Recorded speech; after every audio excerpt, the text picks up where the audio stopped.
Vamos a hablar entonces hoy sobre los 7 errores más comunes en el manejo avanzado de piel herida y cuáles son las nuevas técnicas de diagnóstico y tratamiento de heridas y úlceras crónicas. Sabemos que las heridas crónicas mayormente ocurren en pacientes que están enfermos, ¿verdad? Pacientes que tienen más de una comorbilidad, pacientes que tienen diabetes, hipertensión, obesidad, insuficiencia venosa, arterial, entre otras. Sabemos que la complejidad de los procesos de cicatrización recientemente se han comenzado a entender y a valorar y que en los últimos 40 años se han logrado importantes avances para mejorar la práctica en el manejo y cuidado de las heridas crónicas.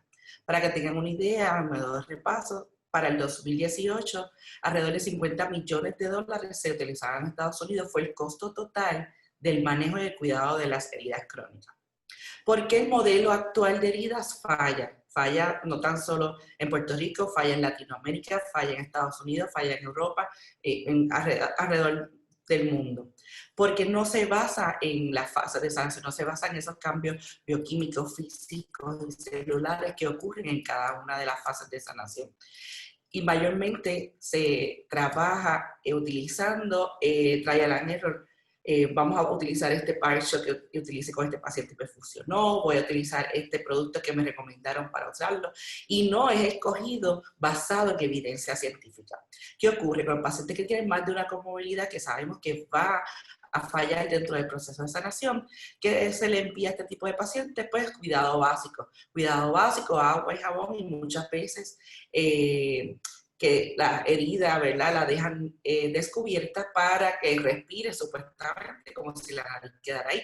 Así que muchas veces el desconocimiento del profesional lleva a que esta herida se mantenga de una forma perpetua, ¿verdad?, por un tiempo indefinido en el paciente. Si esta herida muchas veces no cierra, se piensa en algún tipo de cuidado avanzado. Cuando hablamos de cuidado avanzado, hablamos de los parchos de iones de plata o el iodocaxómero, la miel, entre otras.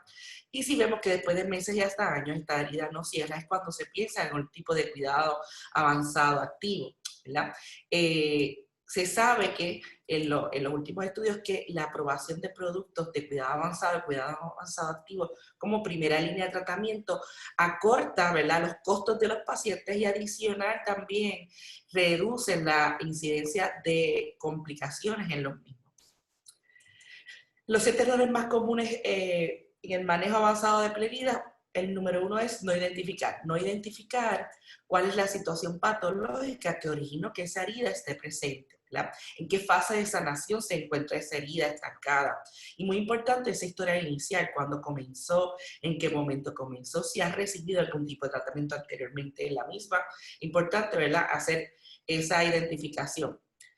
Dentro de esa identificación tenemos que hacer qué factores son los que influyen en esa dificultad en la cicatrización. Y aunque no lo creas, el profesional de la salud es el primero de ellos. Un profesional de la salud que no esté educado adecuadamente en cuáles son, como hablé al principio, esos factores bioquímicos, físicos, celulares que ocurren dentro de la fase de sanación, cuál es el pH de esa herida, cómo es que interacciona cada uno de los medicamentos, puede ser el factor que esté contribuyendo a que esa herida no salga adecuadamente. Los recursos y factores de tratamiento. Podemos tener la mejor ciencia, la mejor técnica, y cuando vamos a nuestra área clínica solamente tenemos 2 apósitos para tratar todas las etiologías de herida. Así que pueden ser esos recursos, la escasez de esos recursos de tratamiento puede ser un factor que dificulte el proceso de sanación. Factores del paciente o sistémico. Estos factores del paciente o sistémico influyen mucho, ya que pacientes con muchas comorbilidades, paciente que esté en etapa terminal, malnutrido, que esté encamado en una etapa terminal con cáncer, pues son pacientes que no importa que yo pueda tener al mejor profesional con los mejores recursos, pero este paciente va a ser bien difícil llevarlo hacia adelante para que tenga un proceso de sanación adecuado. Factores de la herida locales, ¿verdad? Por ejemplo, un paciente que es el único sustento en su hogar, que trabaja como un empleado de guardia, que no puede utilizar un zapato de descarga y tiene una úlcera en la planta del pie, son factores que podemos tener, ¿verdad?, el mejor profesional con los recursos, pero y una escasez de factores sistémicos del paciente, pero tengo un factor local que va a evitar que esa herida progrese adecuadamente.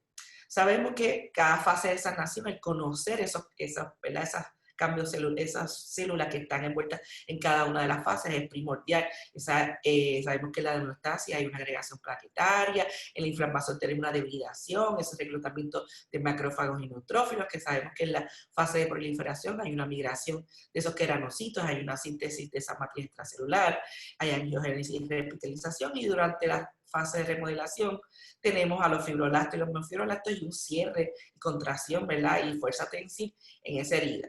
El conocer, ¿verdad? Evaluar el pH de esa herida, en qué pH se encuentra estancada. La mayoría de las úlceras vienen estancadas en un pH entre las úlceras crónicas entre 8, 9 o 10.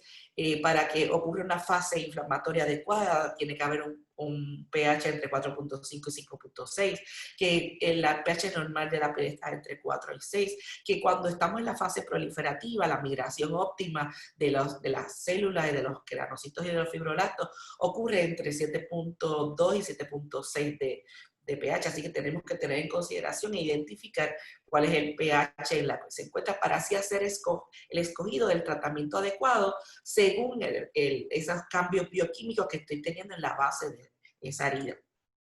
Normalmente nosotros nos medimos, ¿verdad?, con este tipo de tira que me da una idea bastante certera de cómo está el pH de la herida. También existe, tenemos para propósitos de investigación, tenemos este medidor de pH dérmico en la cual me ayuda a escoger, ¿verdad?, tanto el tipo de tratamiento, ya que me da un pH aproximado de lo que el paciente tiene y me da la temperatura de la base de la herida, que sabemos que es un factor que también puede impedir la migración celular hacia la base de la misma. Esto todavía no está al alcance de los clínicos, está en etapa experimental, esperamos que pronto esté disponible para que todos los clínicos puedan utilizarlo. Es importante identificar, ¿verdad?, esa fisiología, esa patofisiología de las heridas. Sabemos cuando hay una herida aguda y un proceso de inflamación aguda, tenemos una infiltración de neutrófilos, una activación de macrófagos, unos factores de crecimiento, un proceso de hibridación, que terminan con homeostasis de las proteasas y los inhibidores, lo que produce como consecuencia epitelización, deposición de la matriz y, por supuesto, un proceso de sanación normal. Cuando tenemos un paciente con diferentes factores, como puede ser trauma repetitivo, infección, hipoxia, isquemia, malnutrición, entre otros, se produce un proceso de inflamación crónica, lo que activa, hay una activación excesiva de macrófagos, un aumento de la infiltración de neutrófilos, un aumento de las citoquinas inflamatorias, aumentando las especies reactivas a oxígeno, disminuyendo las proteasas, aumentando la degradación de la matriz y degradando los factores de crecimiento, lo que produce que esa herida se mantenga en un estado crónico. El error número 2 es no realizar una valoración adecuada. Es importante que esa valoración adecuada esté en colaboración con otras especialidades, debe ser interdisciplinaria, debe estar debidamente en sus certificados y que utilice un lenguaje universal para hablar sobre las heridas. La importancia de esa valoración es determinar el mejor tratamiento para el paciente según las necesidades individuales de cada uno, evaluar esa efectividad de las modalidades específicas de tratamiento, desarrollar una metodología que nos ayude a entender y a valorar las heridas. Esa valoración debe ser descrita mediante unos parámetros unificados que faciliten la comunicación entre los diferentes profesionales. Entre ellos tenemos, ¿verdad?, dentro de Latinoamérica y en Puerto Rico estamos trabajando con lo que son los 9 parámetros básicos para poder documentar una herida, para valorar esa lesión, en la cual se incluye la localización y descripción de la misma, la etiología, la clasificación o estadiaje, las dimensiones, los signos locales de infección versus contaminación, el tipo de tejido presente en el lecho de la herida, ese estado perilesional, el exudado y la presencia de dolor. Importante esa calidad, duración de ese dolor nos puede dar una idea de cómo está el estado de la etiología de ese paciente. El error número 3 tenemos el no clasificar adecuadamente. La mayoría, y lo ven muchas veces, no utilizar la clasificación correspondiente según la etiología.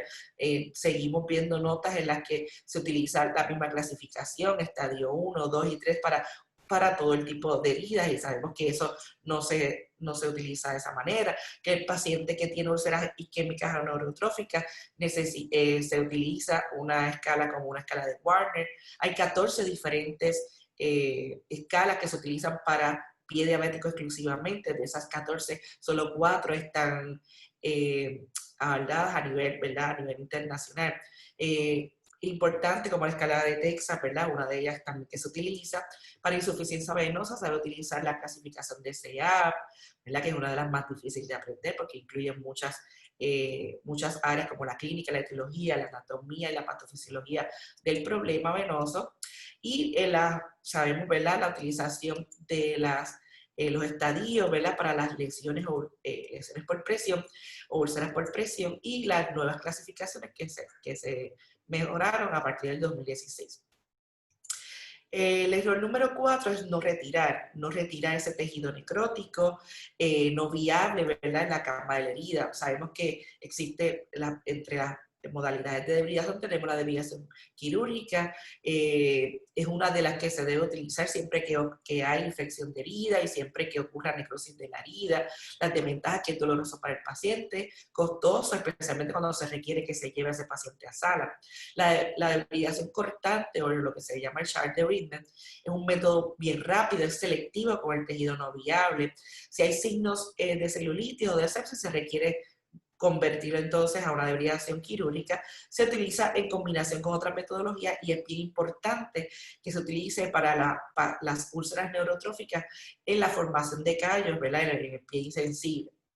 La terapia de Margot es una de las terapias más completas que existen, ¿verdad? Tiene 3 acciones reportadas, que es la debilización del tejido, promueve la desinfección, promueve la sanación de las heridas, estimulando la formación de tejido de granulación, proliferación y mejora la oxigenación del tejido, ya que las larvas producen una enzima que es vasodilatadora, lo que provoca, ¿verdad?, una mayor oxigenación en la base de la misma. Y secretan un cóctel de enzimas de colagenasa. Sabemos que la debridación autolítica la utilizamos mucho, es bien efectiva en la utilización de escara de facelo, ¿verdad?, a rehidratarla de forma que se nos haga fácil, ¿verdad?, la remoción de la misma en la herida. Está la debridación enzimática, es una de las bien costosas y es una de las más lentas. Es importante conocer que la debridación enzimática tiene un pH específico de acción. Por debajo de 6, del pH de 6, la actividad enzimática se pierde por completo, por lo tanto perdemos la acción de debridación del producto. Importante entonces la debridación mecánica, es otra de las modalidades y de las que están más de moda, en la que utilizamos el scrubbing, la hidroterapia, el ultrasonido, ¿verdad? Aquí tenemos varias metodologías que utilizamos de mecánica, como lo son la hidroterapia, ¿verdad? Aquí tenemos el ultrasonido combinado con el short debridement, ¿verdad? Sabemos que la terapia con ultrasonido, la debridación con ultrasonido es beneficiosa para estimular la migración de células nuevas hacia la base de la herida. Sistemas como este, que son uno de los más completos que hay actualmente, en la que combina varias de las terapias, tanto la debridación quirúrgica, porque tiene un blade, ¿verdad?, localizado en la punta, tiene presión negativa, adicional da ultrasonido, ¿verdad? Y podemos en la cama del paciente y de forma ambulatoria preparar el lecho de la herida de forma rápida y con otros beneficios que me va a ayudar en la migración celular luego de haber aplicado la terapia, ¿verdad? Si podemos ver un antes y después de una sola aplicación, un antes y después, preparar un lecho de la herida adecuado para aceptar un tratamiento o un injerto de piel, cual sea el caso. ¿Okay? Esto es una tecnología de restregado, ¿verdad?, en la que es una tecnología de monofilamentos angulados, de fibras suaves, que me ayuda a retener, ¿verdad?, y a atraer los enfacelos, la hiperkeratosis. Se utilizan en heridas agudas contaminadas, es muy bueno en la remoción de hematomas. El sistema, ¿verdad?, la esponja se hidrata con la solución de su elección, es utilizada de forma circular a favor de la esparcilla de reloj, y el tejido necrótico, las bacterias, son levantadas de la base de la herida y atrapadas en la fibra.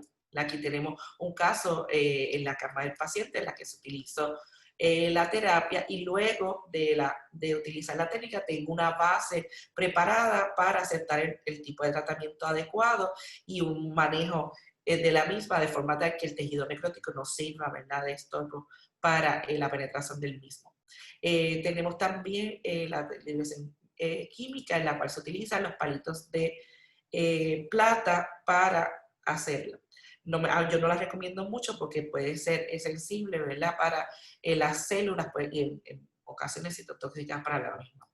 El error número 5 es no utilizar nuevas terapias o combinaciones de las mismas que ya están disponibles en cada etapa de sanación.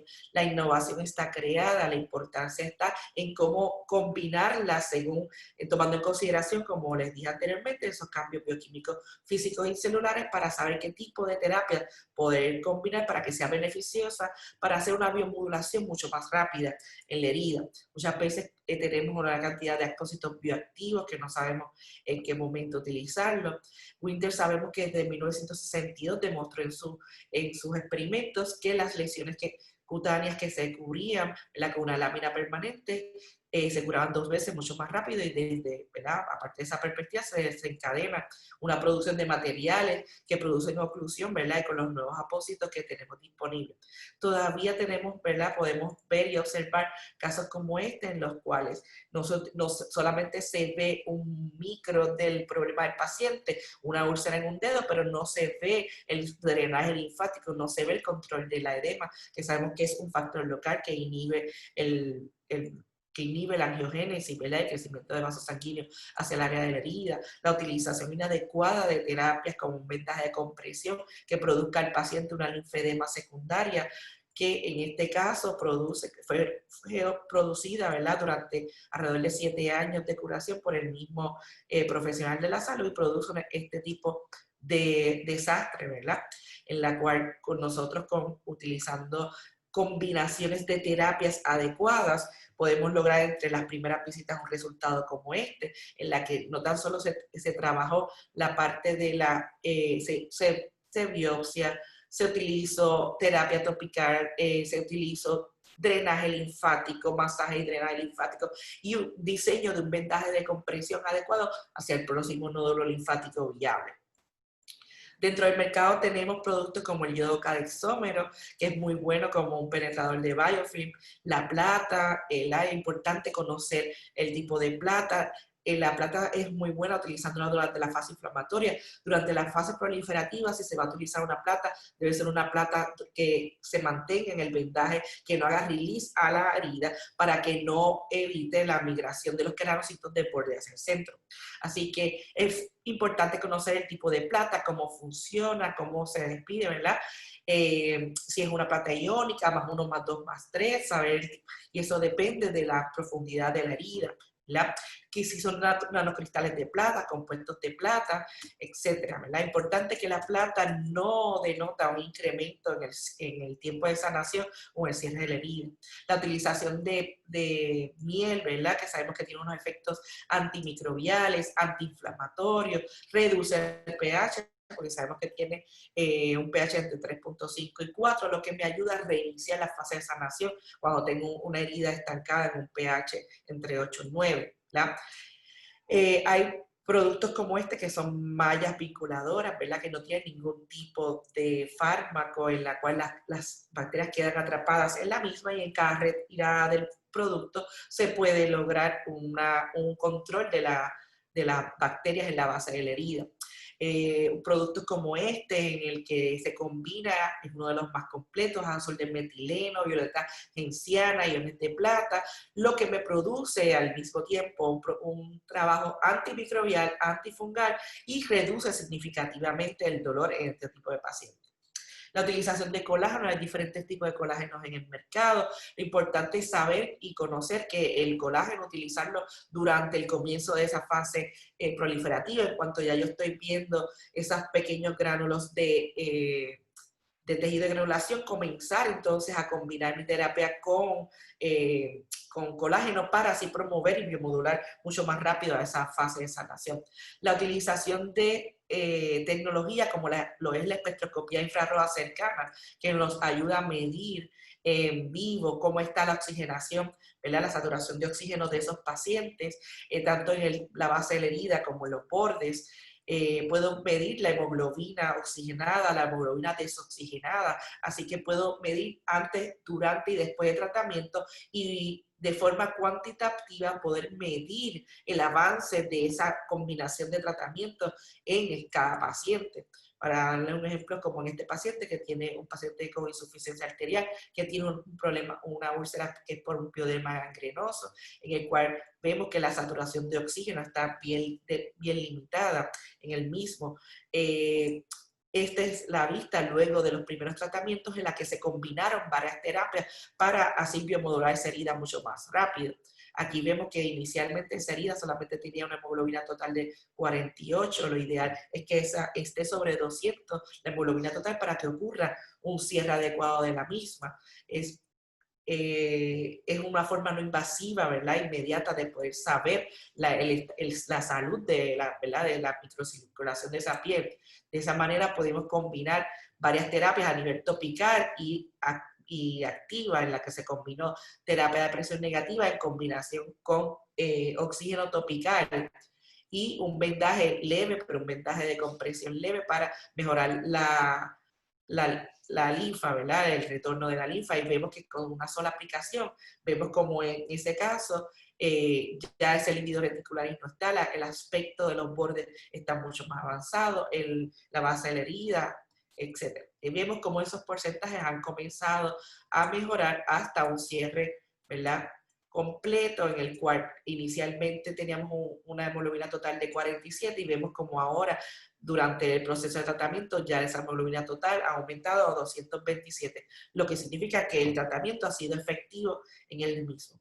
La utilización de terapias como la utilización de coágulos, de matriz de coágulos autólogos, ¿verdad? Como en este paciente, en la cual se utiliza la sangre completa del paciente, se mide el pH, se forma un coágulo que se produce con la sangre del paciente y me ayuda a llevar esos factores de crecimiento de esa sangre, esa hemoglobina oxigenada, mantiene un ambiente húmedo controlado, lo cual me ayuda a acelerar el proceso de sanación.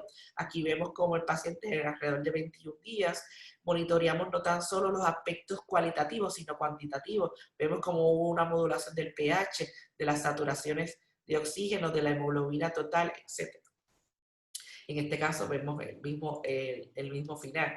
La terapia de presión negativa es otra de las modalidades que utilizamos mucho y que yo utilizo bastante, en la cual en un paciente como este, que tenía varias comorbilidades, el cual fue suturado y no debió de haber sido suturado, cuando retiramos esa sutura, la herida estaba estancada en la fase de hemostasia, lo cual, ¿verdad? Produce una descendencia de la herida. Utilizamos varias combinaciones de terapias según los hallazgos que teníamos, y entonces combinadas, por supuesto, con terapia de presión negativa, tanto en el brazo como en el área del abdomen, como pueden ver. Y el resultado de los 5 a 7 días en el primer cambio es espectacular cuando se combinan terapias, el manejo avanzado y manejo avanzado activo. Vemos cómo de esto lo llevamos a esto, y como en el brazo, ¿verdad? En medida profunda, llevamos a una herida casi superficial en un periodo de aproximadamente de 5 a 7 días, porque sabemos que tiene este tiempo, porque los retractores de piel en las primeras 72 horas forman este tipo de bula, así que tienen 72 horas o más o menos el cambio del paciente. Pacientes como este, en la cual hubo una contusión, paciente joven, y el médico primario indica que se lo deje al descubierto para que respire, que se limpie con agua y jabón, pero después de un mes seguía la escara estando presente. Cuando debríamos la herida, vemos que inclusive la tibia está expuesta, pues decidimos entonces colocar una combinación de vasodilatadores topicales, de colágeno en los bordes para así proveer una migración más rápida a los granocitos, y combinarla con terapia de presión negativa y por supuesto con un vendaje de compresión. Este es el resultado a los 7 días de remover la terapia, ¿verdad? Y luego de 7 días más vemos ya un resultado casi completo. Casos como este, en el que el paciente tuvo una amputación completa, no tiene circulación de las rodillas hacia abajo, se tomó el pH para tomar la decisión de qué tipo de tratamiento. Se utilizó inicialmente yodo cadexomer en combinación con presión negativa, protección de borde, vasodilatadores topicales, y vemos cómo este paciente que no tiene circulación de las rodillas hacia abajo, podemos lograr un tejido de granulación que está viable, seguimos combinando terapias, este es el paciente al mes de tratamiento, nunca se utilizó ningún injerto de piel, no se utilizó nada que no fuera de forma con diferentes combinaciones según la fase de sanación que se encontraba de forma topical hasta lograr aproximadamente un mes y medio, casi 2 meses, un cierre total de la herida versus un paciente que iba a ser amputado. El error número 7, el número 6, no tener un registro adecuado. Sabemos que es esencial conocer si el tratamiento está dando resultados, es bueno para motivar al paciente y continuar su tratamiento. Y número 7, el no explicar las medidas preventivas al paciente para evitar la recurrencia y la aparición de nuevas úlceras. La información y la educación es primordial para evitar la recurrencia en este tipo de pacientes. Y el éxito en el manejo avanzado está en el trabajo en equipo, el buen uso de los recursos, el conocimiento del profesional en la biomodulación de las heridas y en la educación por sobre todas las cosas. Y por sobre todo tener un equipo como el que tenemos, ¿verdad? Como el que yo tengo en nuestra clínica, multidisciplinario. Espero que les haya gustado.